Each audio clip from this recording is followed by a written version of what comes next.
40, 50-year mortgages? Are the big banks trying to indebt everyday Australians? And how can you take advantage of the changing lending space to build a property portfolio to give yourself more choices? Now, Australia's big banks have started to follow the USA, which is looking at 50-year mortgage terms. At the moment in Australia, you can get 40-year mortgage terms. Now, what does this mean for the everyday Australian? It means it can lower your repayments, give you more borrowing capacity because you're paying less money each month, but at the end of the loan, you're going to have paid a lot more money in terms of interest repayments on that mortgage. Now, for owner-occupiers, this can allow you to get more borrowing power and get into a higher price point. But really, it's indebting everyday Australians with more and more debt, and that's building up a big debt bubble in Australia's economy. Now, the thing is that I quite like 40 to 50-year mortgages, but in the right circumstances. As an investor, these mortgages are definitely advantageous. It's going to lower your minimum repayments, allow you to make more investment decisions or investment purchases, and control a larger asset base. But I actually think this is terrible for owner-occupiers. Owner-occupiers who want to buy a property and want to get into their own home should ideally pay down that bad debt as fast as possible, because the debt on your own home is non-tax deductible and it doesn't allow you, it hurts your borrowing capacity and doesn't allow you to go out there and buy more property depending on the bank's servicing calculators. And so from an investment point of view, however, I think this is really advantageous. I'm actually looking at taking some 40-year mortgage terms in the near future for some of my investments because it's going to lower my minimum repayments, mean that I have more serviceability. And what am I banking on if I'm taking on a 40-year mortgage? I'm banking that the Australian government is going to print more money, push more money into the system, that assets will continue to inflate over time, and having a 40 rather than a 30 or 25-year mortgage will lower those repayments, meaning that I have more buffers in place if we were to have a big decline in property prices or an economic crisis. And so I think this is a really interesting play out of mortgages amongst the big banks, and they're obviously fighting for competition around lending.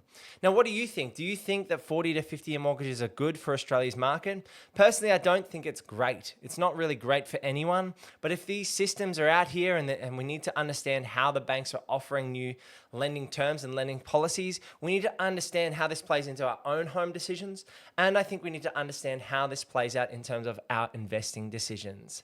The other thing we've really seen in the recent media is around the trust structures and infinite borrowing capacity.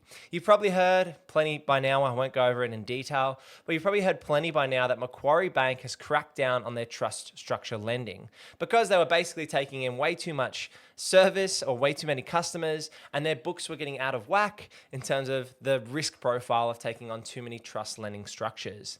Now, the really interesting thing about the trust lending was that it was allowing people to really get a lot further borrowing capacity, because under personal names and under normal circumstances, there's a 2.5% to 3% buffer, typically a 3% buffer for your big banks, and then your second and third tier lenders, those buffers can be reduced.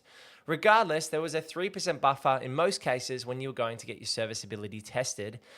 What was happening is if people were getting those trust structures waived or saying that they're covering themselves, even if those trust structures weren't, that people were really boosting their borrowing capacity significantly by stating that their trust structures were either neutral or positively geared. And so I think it's actually a good thing that there is a crackdown on this trust structure lending.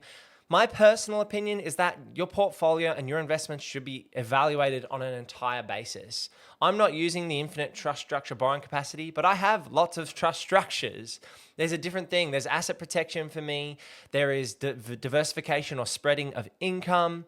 There's the ability to be a bit more tax efficient from land tax point of view if you understand how each of the states work. So trust structures certainly have their place, but I don't think they should be used as a vehicle for, excessive lending or excessive borrowing.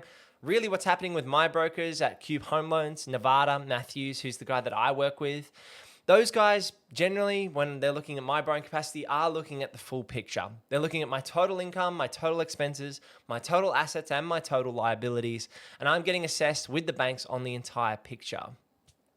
So I just thought it was worth dropping a video about this 40 to 50 year mortgages and about where the market might be moving, as well as talking about the trust structures and how they're moving forward. Now, the reality is I do have 5 trust structures at the moment, and I'm planning on creating a lot more. As a chartered accountant and a buyer's agent, I understand the power of using structures and how it can be advantageous in many ways from a asset protection and tax efficiency point of view.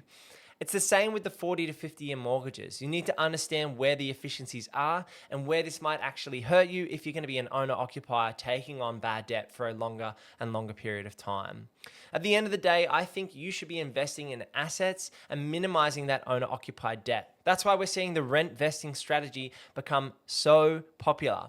People are moving back in with mum and dad or renting with mates and living in smaller spaces, so that they can put their money to work in terms of hard assets, whether that's property or shares or their own business. More and more people are seeing that bad debt is hurting them and pushing them back in terms of where they want to go in terms of their lifestyle and freedom. And good debt, used to invest in assets which are going to compound and grow over time, is where your money and hard-earned cash should be spent. I'd love to hear from you in the comments below. What do you think about this change in lending policies and where Australia's economy is heading? Let me know in the comments below. If you are looking for a Brisbane or a Melbourne-based buyer's agent, we cover both states, both Queensland and Victoria. So head over to purposeproperty.com.au to book in a free chat with myself. And give this video a click right here for more things real estate, renovating, and financial freedom. I'll see you in the next one. Peace.